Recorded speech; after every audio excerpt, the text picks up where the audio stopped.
This is the story of Artem, an ordinary guy whose life was turned upside down in a single instant. Monday morning didn't promise anything unusual, just the familiar routine.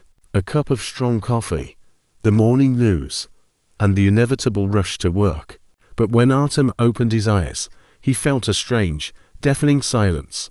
In his apartment on the outskirts of the city, he was used to the noise of neighbors' footsteps above, voices through the walls, the muffled roar of traffic outside. This time, the world seemed to have gone extinct.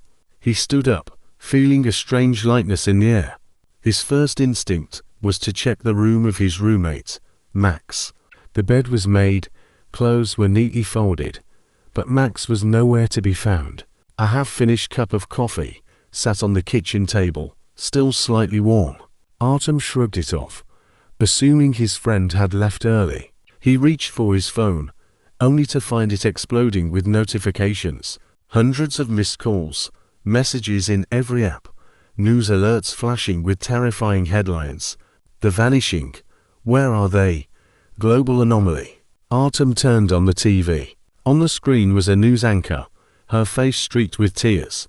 She struggled to find words, reporting that around 4 in the morning GMT, every male on the planet had simply vanished. Security footage from around the globe showed the same thing.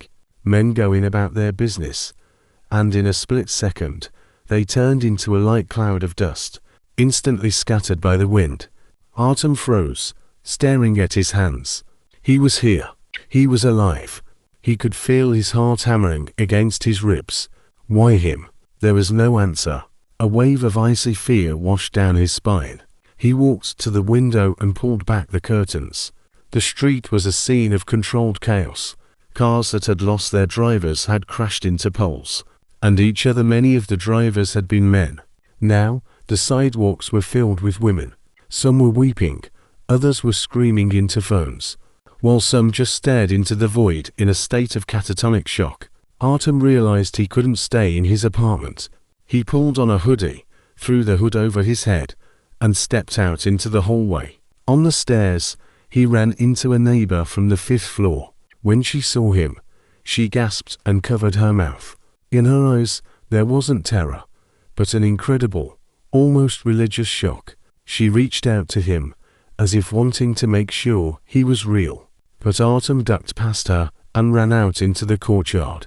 The city had changed. The air seemed cleaner, but the atmosphere was heavy with grief. He walked down the street, trying to stay inconspicuous, but it was impossible. Every woman who passed him froze. At first, it was just lingering stares, then whispers, and then they began to follow him. A woman in a business suit dropped her briefcase, a student stopped crying, and stared. An elderly woman crossed herself. Artem picked up his pace. He ducked into a park, hoping to lose himself among the trees. But the situation there was no better. Suddenly, a young girl grabbed his arm. Her eyes were red from crying. She asked only one word. How? Artem didn't know what to say. He broke free and ran. He ran until his lungs burned, not stopping until he reached an abandoned industrial zone on the edge of town. Here, it was empty. The grey sky pressed down from above, and the young man finally sat on a concrete slab, burying his head in his hands. Hours passed. Artem realized that the world he knew had ceased to exist. Social structures, the military, police, production, all of it had lost a massive portion of its personnel in an instant. Often the half responsible for security and technical maintenance. But women were quickly taking control. Turning on the radio on his phone, he heard that a state of emergency had been declared in every country. Female politicians who remained in power were forming interim governments. The main question echoing through the airwaves was, is there any male left? Artem realized he was the only one. At least, the only one the government didn't know about yet. He understood his value, and that thought terrified him more than the disappearance itself. He wasn't just a person anymore, he had become a resource. The rarest and most sought-after resource on Earth. By evening, hunger forced him out of hiding. He found a small grocery store on the outskirts. The windows were intact, and there was little looting. The shock was too great for that. Behind the counter sat a young woman, staring blankly at a wall. When Artem entered, the bell above the door chimed. She slowly raised her eyes. The second of silence felt like an eternity. She didn't scream. She simply slid off her chair and to her knees. "Alive," she whispered. Artem quickly gathered some food and placed a stack of cash on the counter. "Please, don't tell anyone," he begged. She nodded, but he saw her hand trembling as it reached for the phone under the counter. Artem bolted out of the store and disappeared into the shadows of the alleyways. He knew the hunt had begun. The night was brutal. He didn't return home, knowing his apartment would be the first place they checked. He found shelter in the basement of an old library. Sitting among the dusty books, Artem contemplated the future.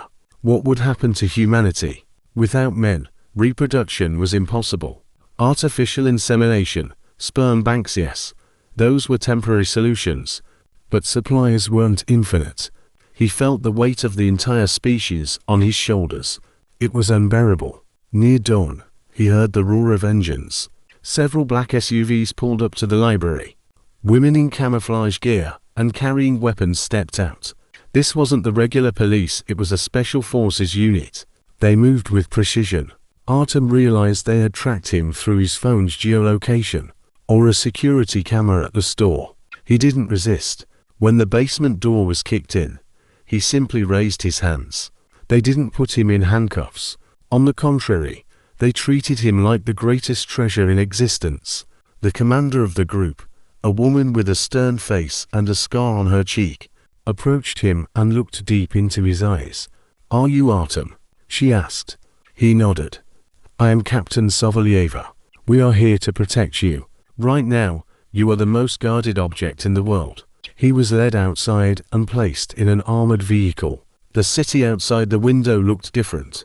Patrols were everywhere, and posters calling for calm lined the streets. He was being taken to a high-security government complex. Along the way, he saw people on the sidewalks watching the convoy. Those who knew who was inside threw flowers, others just watched in silence.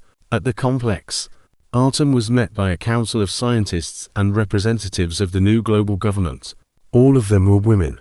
He was settled into a luxury suite equipped with everything, from gourmet food to the latest gaming consoles.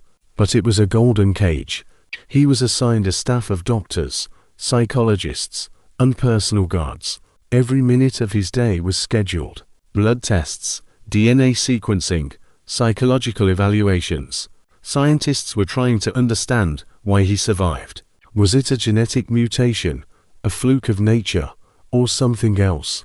It turned out that Artem possessed a rare combination of recessive genes that somehow blocked the effect of the pulse, the name given to the phenomenon that had erased the men.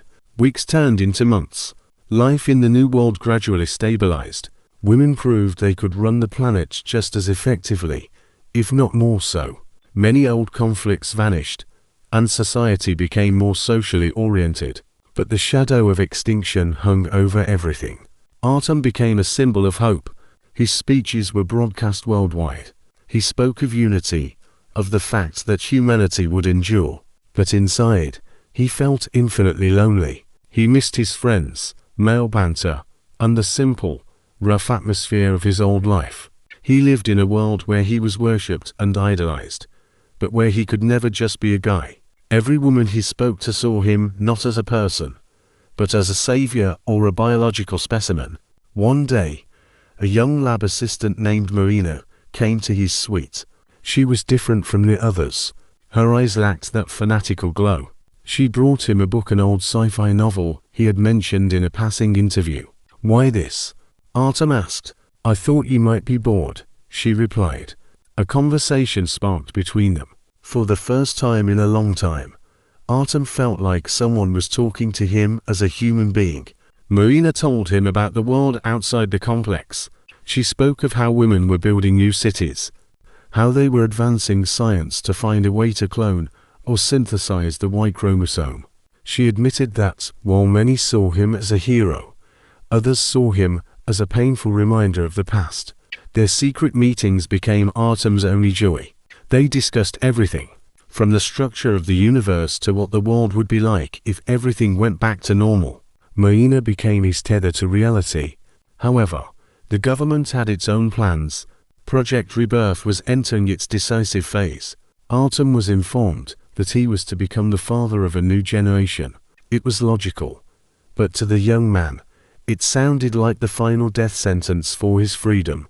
He realized his personal life would end entirely, turning into a state-mandated program. The night before the project was to begin, he stood on his balcony, looking at the city lights. Marina was by his side. "You can leave," she whispered. "Where?" "The whole world knows my face," Artem said with a bitter smile. "We've prepared a plan. There are groups of people who believe that a human should not be turned into a breeding asset. Even for the sake of the species, they will help you disappear, give you a new identity." Artem looked at her. He faced a choice: stay a god in a golden cage, fulfill his duty, and secure the future of humanity at the cost of his soul, or risk everything for a ghost of freedom and a life in the shadows. He remembered Max, his father, and the millions of men who had vanished. They would have wanted him to live. But how? The next morning, guards found an empty room. The window was open, and a note sat on the table. "I am not a savior. I am a man. Find a way to live yourselves, as you have been doing all this time." Artem's escape caused an unprecedented scandal. They searched for him everywhere. But Marina and her allies had planned everything perfectly. He vanished into the countryside, changed his appearance, and learned to live invisibly. The world continued to turn. Scientists, spurred by the disappearance of their last chance, tripled their efforts. Years later, they achieved a breakthrough in genetic engineering, creating the first embryos with a male chromosomal set without needing Artem. 10 years passed. In a small coastal town where life moved slowly, a man worked in a small caf. He wasn't young anymore. Grey was beginning to touch his hair, and a gentle, slightly sad smile always sat on his face. No one recognized him as the guy from the TV screens. He lived a simple life, fixing boats, reading books, and occasionally watching the stars at night. One day, a woman with a young boy walked into the caf. The child was laughing, running between the tables. The man froze, looking at the boy. This was one of the first of the new generation. He walked over, knelt down, and handed the child a piece of candy. The boy took the gift and smiled. Artem realized he had made the right choice. Humanity had found its way, and he had found something that couldn't be bought with the status of a messiah, the right to be himself. The world had changed forever. A matriarchy became the foundation of a new civilization, one that was softer yet more resolute. The boys who were beginning to be born were raised in entirely different conditions. A world without wars, a world built on the ruins of the old, became the home for a new race. Artem watched the sunset, feeling the warm breeze on his face. He was the last of the old world and the witness to the birth of the new. In his pocket lay an old, worn piece of paper, a letter from Marina, who couldn't go with him but promised to remember. He knew his story would never be written in history books, but it didn't matter. He was alive, he was free, and the world around him continued to breathe, bloom, and hope. Artem's story became a legend, a whisper in the halls of power, and a bedtime story for the young boys. They said that somewhere out there wanders the man who gave women time by refusing to be their king, and in that was the ultimate truth of his choice. The greatest strength lay not in possessing the whole world, but in letting the world find its own path.